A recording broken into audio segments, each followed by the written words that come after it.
Hi, so today this is a video about vowel, the vowel letters in Nepali and how to write them and how to, especially the system of the attached vowels and how to use them. So this will be a screen capture video for the most part of it, and if you have any questions, leave them in the comments. I will also produce a post on the blog with some more teaching material about how to write it. Okay, that's that. I hope you enjoy this lesson. Hello. So today I'm focusing on the vowels, on the first part of the vowels in Nepali, in Devanagari. We will be talking about the first 6 vowels on this list here. Those. And as you can see, in difference to the consonants, most of the vowels have kind of like a first sign and a second sign, which is in brackets, except this first vowel here. And I will be explaining to you what is what and how to use them. So we will be writing something as you can see here today, but we will be writing this together, so I delete this for the moment and we start anew. Okay, so every vowel has, in a way, every vowel has a full vowel sign and a attached vowel sign. The full vowel sign is used when you have the vowel by itself, when it's not attached to a consonant. So that would be in the beginning of a word, or if the vowel follows other vowel, which might be already attached. So a vowel can't be attached to another vowel. So that would mean that the second vowel would stand again by its full vowel sign. But as soon as a vowel is attached to a consonant, you would use the attached vowel signs. So let's start. Let's start with the full vowel signs. You have, this is A. Then you have A, which is pronounced differently. Then you have U. Then you have again U. But those are 2 different letters. In Sanskrit, there was actually a difference of pronunciation between those 2 signs, as there still is nowadays between those 2 signs. This would be a short vowel U and this would be a long vowel U. So it would have sounded like U and U, but they don't make this difference in Nepali anymore. And then you have E. And again, E, same story as here. They don't make a difference anymore, but they used to in Sanskrit. So E, E. So these are the full vowel signs, kind of simple to understand. So, and then you have the half vowels, the attached vowel signs. And those are signs when the vowel follows a consonant. So for the consonant, I'm making a dotted circle as a placeholder, and then I put the vowel sign at the point where it should be. So the vowel would come like this, the A. The U vowel, I always forget which way. Oh, I think I mixed up. Oh yeah, the E comes before the U, so we mixed this up. Okay, but now we follow the document that I already created. So the U, let's make the consonants first. So we have U. Those are the placeholders for the consonant. Placeholder. Okay. So that is this here and this. So this is written like this, and this is written like this. So the U's vowels are attached beneath the consonant. And then we have the E. The one is written like this, and the other is written like this. So basically one comes in front, one comes back. But even though this looks as if it comes in front, it's still pronounced behind the consonant. We'll discuss this in a second. And as you can see here, you don't have a sign. And that means that an O basically is always inherent in any consonant sign.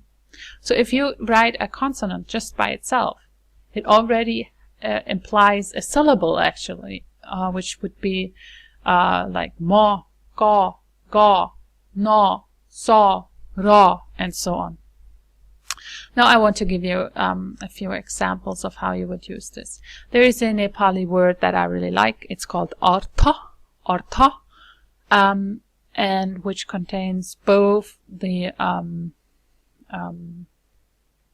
full vowel sign and the inherent O. It's written like this: artha, artha. Artha. This is the full vowel sign, and here there is an inherent A. This Ra is not a vowel sign. That's actually a shortened Ra, the consonant Ra, which we will be discussing in another video. Artha means meaning. Meaning.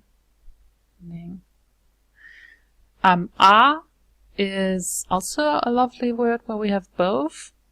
This is ama. Ama. Here we have the full vowel sign.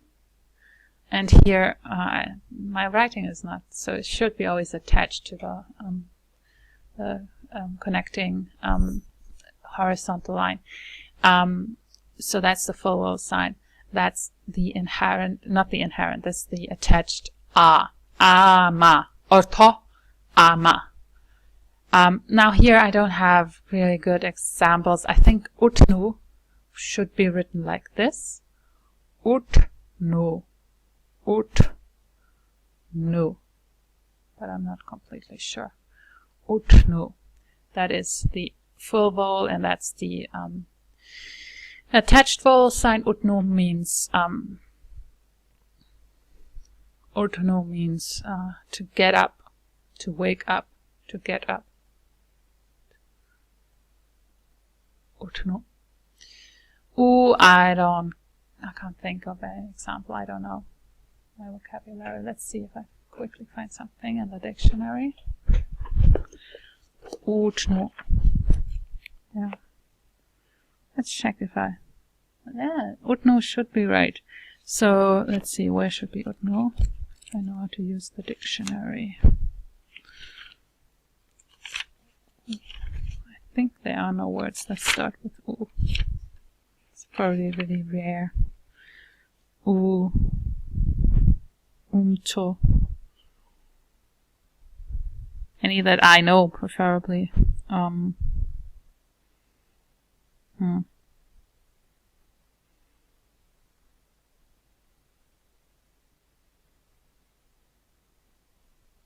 Yeah, that is a word that I should at least know. The word for wool is written like this. Un. Simple word. Un. Yeah, and that's good because then we can also discuss this. So this is wool. And something with an inherent U, which is much harder to find fast. Dictionary. There's anything? It's probably pretty rare. I can't think of anything right now, but you can imagine it would be similar, just this way around. Yeah, we will say something briefly about this here, this ending in the end. Now we have E. Okay, let's do the same method. Just use the dictionary. Ooh, E, where's E? E comes for the, oh yeah. E. Indra. Indra. Indra is this name, the God's name, but also used like a normal name for people. Indra. Indra is written like that. Okay. Indra. Indra. It's just the name. Indra. So here is actually again this inherent A, and here you have the E. But now it's important to know how to use the half vowel. So there is a lovely word which uses that and that as well. It's thimi. You, right? We know this word. I don't have to translate that. Thimi. You. So this is the. So even though it comes before, it's pronounced the and me. So the me. Okay, and now we take that's the last one that we need. See, that's also pretty rare as in the beginning position of a Ishwar. Ishwar is the word for Lord, God. Oops, and now I don't know how to write. Lovely. So that should be so, and then we have, okay, that works. Ishwar is written like this. Okay, Ishwar. I will not discuss the details of these letters because, for example, here I have a half consonant construction. That will be done later. So this is Lord, and here you have the E. The long vowel E, which does not, you say Indra and Ishwar. In, E. Yeah, it might, I don't know. That might be a slight difference. But, yeah, I can't guarantee that. So the last words about this. I said the A, the inherent A, always implies an A at the end. But that is not always the case anymore in Nepali nowadays. It used to be the case in Sanskrit. Like what you could, like you would read this as una and never as un. But, well, there has been a sound development, but, and so some words, the na is not, the a is not pronounced anymore. But my problem is I don't know if this follows, if this is just, because here you don't pronounce the a. Here you pronounce the a. Here you don't. Here you do. So it's kind of, it seems almost random. But my biggest guess is that you probably don't pronounce the A in cases where you can, where it wouldn't break your tongue. Because if you try to say Indr, you kind of almost kill yourself. But Ishwar, you don't have to say Ishwara to be able to pronounce this word. And you don't have to say Una to be able to pronounce this word. You can say Un. But Artha is difficult to pronounce if you leave the A back. Leave it out, so it would be art. It's an effort to pronounce it. So that's the only rule that I can come up with right now. But I will look into this, and when I find out more about it, I'll let you know. Okay, so that is that for today. Thank you very much for listening and following along, and I hope you have a nice day. Namaste.